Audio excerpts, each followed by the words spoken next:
Hello friends, ഇഷ്ടം മാത്രം പുത്തൻ പ്രൊമോ വിശേഷങ്ങളിലേക്ക് എല്ലാ കുട്ടികാർക്കും സ്വാഗതം. അങ്ങനെ നമ്മുടെ ചിപ്പി മോള് തിരികെ ഭേദായി ആ തലയിലത്തെ മുറിവൊക്കെ ഒന്ന് ഭേദമായിട്ട് വീട്ടിലേക്ക് വരുന്നുണ്ടല്ലോ. അപ്പൊ വീട്ടിലേക്ക് വന്ന പാടെ തന്നെ നമ്മുടെ ചിപ്പി മോൾ ആദ്യം ചെയ്യുന്നത് നമ്മുടെ ഇഷിതേനെ മഹേഷിനെയും വീണ്ടും ഹണിമൂൺ അയക്കുക എന്നുള്ളൊരു പരിപാടി തന്നെ കേട്ടോ. അതിനുള്ള തയ്യാറെടുപ്പുകളൊക്കെ തന്നെയാണ്. അതിനുവേണ്ടി നമ്മുടെ ചിപ്പി മോള് വാശി പിടിക്കുകയാണ്. അപ്പൊ നമ്മുടെ മഞ്ജിമയുടെ മുഖത്ത് നോക്കി നമ്മുടെ ചിപ്പിമോള് നല്ല ഡയലോഗ് അടിക്കുന്നുണ്ട്. ഞാൻ ഇവർ എത്രയും വേഗം ഹണിമൂൺ അയക്കും, ഞാനൊട്ട് ഇവരുടെ ഒപ്പം പോകത്തുമില്ല, ആർക്കാ എന്താന്ന് വെച്ചാൽ ചെയ്യാൻ പറ്റുമെന്ന് വെച്ചാൽ ചെയ്തോ എന്ന് പറഞ്ഞ് നമ്മുടെ മഞ്ജിമയെ നമ്മുടെ ചിപ്പിമോള് വെല്ലുവിളിക്കുന്നുണ്ടേ.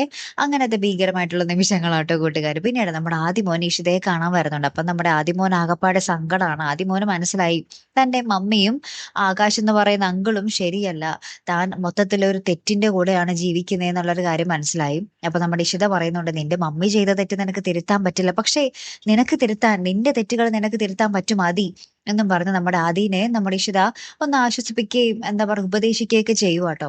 അപ്പുറത്ത് പിന്നീട് നമ്മുടെ ആദിമോൻ വീട്ടിൽ ചെല്ലുമ്പോൾ കാണുന്ന കാഴ്ച എന്താന്ന് വെച്ചാൽ നമ്മുടെ രജനിയെ ആകാശ് ദേഷ്യം കയറിയിട്ട് ഇങ്ങനെ കഴുത്തിന് പിടിച്ച് ഇങ്ങനെ കൊല്ലാൻ നോക്കുക. ഈ ഒരു കാഴ്ചയാണ് നമ്മുടെ ആദിമോൻ വീട്ടിൽ ചെല്ലുമ്പോൾ കാണുന്നത് കേട്ടോ. അപ്പൊ ഇനി എന്തൊക്കെയായിരിക്കും സംഭവിക്കാൻ പോകുന്നത് അല്ലേ? കാത്തിരുന്ന് തന്നെ കാണാം കേട്ടോ. അടുത്തൊരു വീഡിയോ വരുന്നത് വരയ്ക്കും ഗുഡ് ബൈ.